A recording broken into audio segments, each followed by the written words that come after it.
Hello and welcome to Access Asia. Coming up, Sri Lanka seeks another $1 billion from India. The country is facing its worst economic meltdown since independence from Britain in 1948.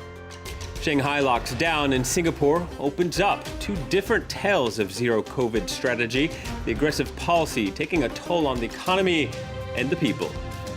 And we take a look at the cultural phenomenon that is One Piece. A Japanese series is a best-selling manga of all time.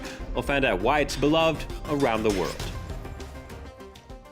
Talks on an IMF bailout are expected to begin next month. In the meantime, Sri Lanka has sought an additional credit line of $1 billion from India. To get an idea of just how bad the economic crisis is in Sri Lanka, consider that two major newspapers are suspending their print editions because of a lack of paper. The government is unable to import essential items like food and medicine. Nick Rushworth has more. Tusita Hadaragama is joining a long queue of vehicles. He's hoping to fill up his tank so he can make the 40-kilometre journey to his job as a driver in the Sri Lankan capital. I have to travel to work in Colombo. A litre of petrol that cost 120 rupees 3 months ago now costs more than double. It's very difficult for us to manage. I need petrol to go to work. People across Sri Lanka are feeling the pain of the country's worst economic crisis in decades. The prices of essential goods have soared. There is a shortage of everything from fuel to food.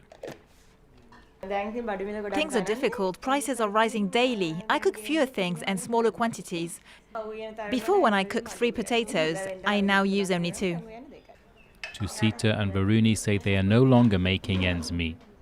At this rate, not only me, but most Sri Lankans will have to starve and die of starvation. Even if you have money, there are no goods to buy. And when there are things to buy, there's no money.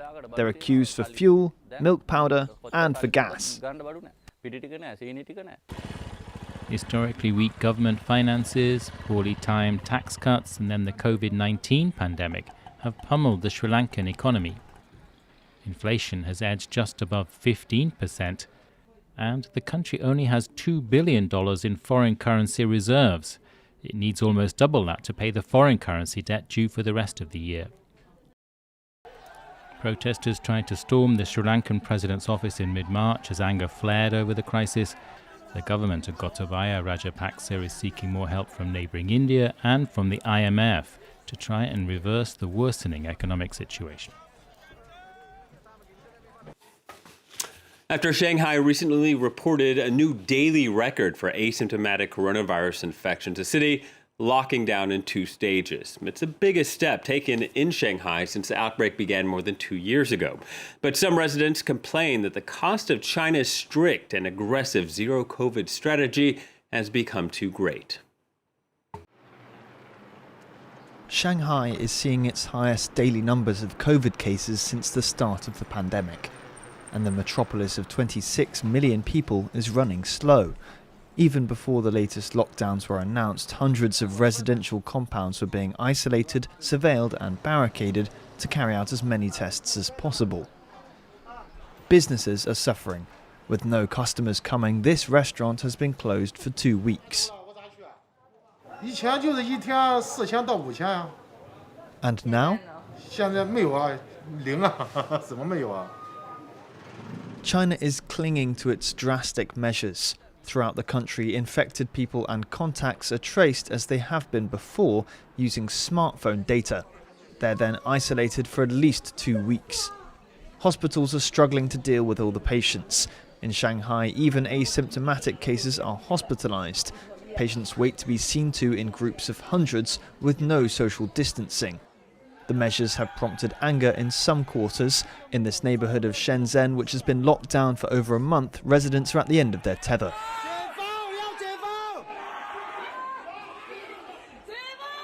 Until this wave, China thought it had got rid of COVID. Now its return is causing distress. Requests for consultations for this psychologist have risen by almost a third in recent weeks. 所以他会把自己的注意力集中在这个病毒这件事情上。那可能会加剧这种人的恐慌，引发一些比如惊恐发作啊这些或者焦虑过于严重的这些状况。Beijing is particularly determined to maintain zero COVID because China's elderly population is vulnerable. Half of those over the age of 80 have yet to receive 2 doses of a vaccine. Meanwhile, Singapore, which has its own zero COVID approach, is opening up to tourists. Tourism, a vital sector of the economy, and there are hopes that travelers will return after being kept out of the country for the past 2 years. Our team on the ground reports. It's finally time for Nicholas to start his holiday. After arriving from Hong Kong via a special travel lane for vaccinated people, he didn't have to spend a single day in quarantine. And I was surprised actually how quick it was when I got here, that you do the test and within 10 or 15 minutes they give you a text message saying you're good to go. And so there's a great sense of, feeling freer again. People who have tested positive for Covid-19 in the past 3 months do not need to be tested again, even when they arrive in Singapore. This is a dramatic change in approach in a country that was virtually closed for 2 years. The people are so welcoming, so pleased to see tourists again. So they're particularly attentive. They're vigilant too. Visitors and residents are unable to enter shops unless they scan a QR code linked to a tracing app devised by the Singapore authorities. Hotels, meanwhile, have turned to new ways to attract guests. The largest Ritz-Carlton in the world is displaying more than 4,000 artworks and an augmented reality tour for business guests and art lovers. I really hope I can catch one though. It flies too fast. I think VR will be a very good alternative for people, especially people who have safety concerns about pandemic. There's definitely a market for it. You're under one roof, not needing to travel, not needing to mingle with tourists, and do a public transport. The hotel becomes a destination. As residents of the third richest country in the world, based on per capita GDP, Singaporeans prevented from travelling abroad by the virus are making more of local attractions, even under Covid-19 restrictions. There's gaps between this is like designated areas. But it's difficult to feel a genuine sense of escape from daily life on this tiny island. Before COVID, we used to go to Bali a lot. And then we just visited a lot of beach clubs, hung by the beach. We wouldn't be here, we'll choose overseas where we can explore other things. The borders are opening up, we'll be going soon. Yeah. Singapore is not alone in overcoming its caution. After a long pandemic, Thailand, the Philippines and other countries in the region are finally welcoming back visitors. The Japanese mega series One Piece, written and illustrated by Ichiro Odo, has created an absolute craze with the release of its latest weekly installment, chapter 1044. But One Piece has long been a hit. Since its original run 25 years ago, it has been seen nearly 500 million copies in circulation. It's considered the best-selling manga series in history.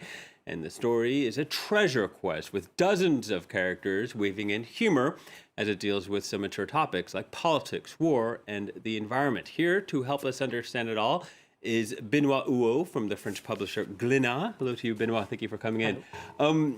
No spoilers for the fans, but why is the release of this latest chapter, 1044, creating such a buzz? It is because in the part of this story, the stakes are very high because One Piece has a lot of chapters and the heroes become mightier and mightier, and we know that the end is near, even if it is in some years, not the end of this year, but in some years. And so because the stakes are high and Luffy and his crew fight a very powerful opponent. Yes, Luffy being one of the main characters. Yeah. So the readers now are reading the chapters as soon as they are released in Japan. And so each week they can discover what happens to Luffy and the others. And so this is why this chapter 144 is very important. Yeah, if we have viewers that are familiar with One Piece, or for those of the watching that aren't familiar with One Piece, explain why it's become such a cultural phenomenon, because it's really popular all around the world.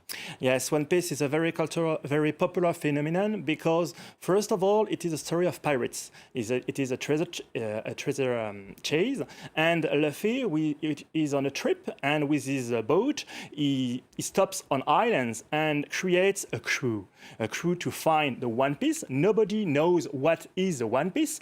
Every reader has its own opinion, but For the moment, nobody knows. But on the face of it, so far, it sounds like it's more of a children's story, but there are a lot of adults who love this story. Yes, yeah, there are a lot of adults who love this story because you can read One Piece according different level.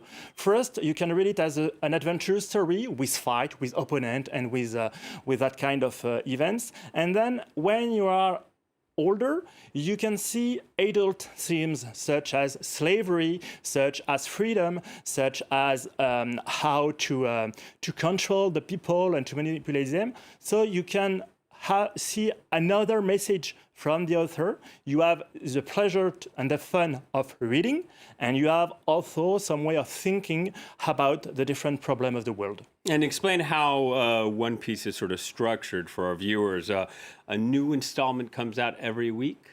Yes, Eiichiro Oda in Japan publishes one chapter every week. To be honest, 3 chapters per month, because there is one week where it does not work.